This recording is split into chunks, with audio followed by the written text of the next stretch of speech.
რეჟიმის რეპრესიული მექანიზმები, ფონდების ანგარიშების დაყადაღება. ამ თემაზე აკეთებს განცხადებას თბილისის ადამიანის უფლებათა სახლი, რომელიც ერთ-ერთია 5 ფონდს შორის, რომლის ანგარიშებიც პროკურატურამ დააყადაღა. ორგანიზაციის წარმომადგენელს ლელა ცისკარიშვილს შეგვიძლია მოусმინოთ. გენერალური პროკურატურის მიერ დაწყებულ გამოძიებას, რომლის ფარგლებშიც დაყადაღდა რამდენიმე ორგანიზაციის თუ ფონდის, მათ შორის თბილისის ადამიანის უფლებათა სახლის საბანკო ანგარიშები.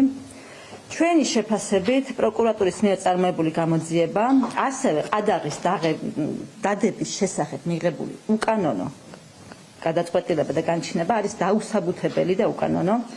ეს არის ქართული ოცნების არალეგიტიმური რეჟიმის კიდევ ერთი მიზანმიმართული შეტევა უფლებადაცვით ორგანიზაციებსა და უფლებადამცველებზე, რაც აშკარად წარმოადგენს ქვეყანაში უფლებადაცვითი საქმიანობის კიდევ უფრო მეტად შეზღუდვის მცდელობას. უფლებადაცვითი ორგანიზაციის მხრიდან ჯარიმების გადახდას ჩვენს მივიჩნევთ როგორც სოლიდარობის გამოხატულებას. თანადგომა, ადამიანების გვერდში დგომა, სოლიდარობა და ადამიანების სიღარიბისგან დაცვა არის ქართული კულტურის და ტრადიციის განუყოფელი ნაწილი და ამაზე ვდგევართ ჩვენ როგორც საქართველოს მოქალაქეები. ადმინისტრაციული წესით დაჯარიმებული პირებისთვის ჯარიმების გადასახდელად თბილისის ადამიანის უფლებათა სახლმა შემოწირულობის შეგროვება დაიწყო რუსული კანონის ინიციირების პროცესში, მაშინ, როდესაც მშვიდობიან მანიფესტანტებს არაპროპორციულ და არალეგიტიმურ ადმინისტრაციულ ჯარიმებს უწესებდა ოცნების მთავრობა.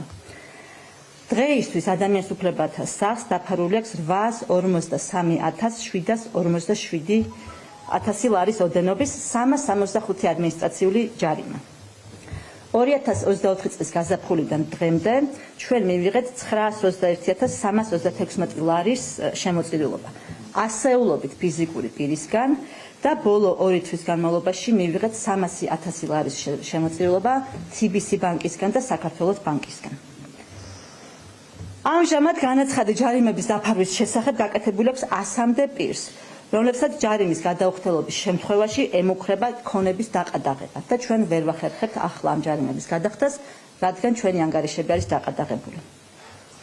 რომ გითხრათ, თბილისის ადამიანის უფლებათა სახლი დაფუძნდა 2010 წელს და მისი დამფუძნებლები არიან უფლებები საქართველოს, მაშინ ამ ორგანიზაციას ერქვა კონსტიტუციის 52 მუხლი, ადამიანის უფლებათა ცენტრი, საფარი და წამების ხელთა ფსიქოსოციალური და სამედიცინო რეაბილიტაციის ცენტრი GCR.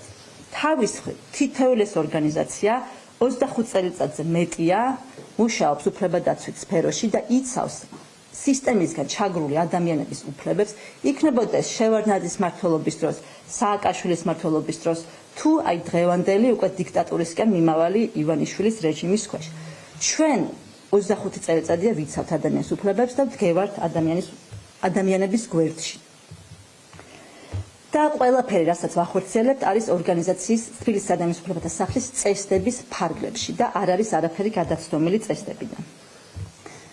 ასევე მრავალი საერთაშორისო ორგანიზაცია, მათ შორის EUTO, აკეთებს განცხადებას, რომ საქართველოს ხელისუფლების მიერ დაწესებული არაპროპორციული ჯარიმა თავისთავადაც საკმარისი შეიძლება იყოს მშვიდობიანი შეკრების უფლების დარღვევისთვის. ივანიშვილის რეჟიმი არ ღვევს მშვიდობიანი შეკრების უფლებას. შესაბამისად, ჩვენ ვეხმარებით უფლებადარღვეულ ადამიანებს, რომ დავუფარავთ მათ ადმინისტრაციულ ჯარიმებს. ყადაღის დადების მომენტში ორგანიზაციის ანგარიშები აერთიანებდა როგორც დაჯარიმებული პირებისთვის განკუთვნილ თანხას, რომელიც შემოწირულობით არის შეგროვებული, ასევე ორგანიზაციის სხვა დაგეგმილი უფლებადაცვითი საქმიანობის და პროექტების თანხები. სხვადასხვა საერთაშორისო დონორების მიერ ჩარიცხული ფული. შესაბამისად, ადამიანის უფლებათა სახლი ვეღარ ახერხებს საქმიანობის გაგრძელებას და სერვისებს ვეღარ მიიღებენ ადამიანები, ვისაც ადამიანის უფლებათა სახლი მრავალი წლის განმავლობაში ეხმარება და ახლაც აგრძელებს მათ დახმარებას. ყოველივე ზემოაღნიშნულიდან გამომდინარე, მოვუწოდებთ შესაბამის უწყებებს პროკურატურას, რომ სასწრაფოდ შეწყვიტოს გამოძიება და მოხსნას ყადაღა ორგანიზაციის ანგარიშებიდან, რათა შეეძლოთ უფლებადაცვითი საქმიანობის შეუფერხებლად გაგრძელება, ხოლო სააპელაციო სასამართლოს მოვუწოდებთ განიხილოს და გააუქმოს საქალაქო სასამართლოს უკანონო და დაუსაბუთებელი გადაწყვეტილება.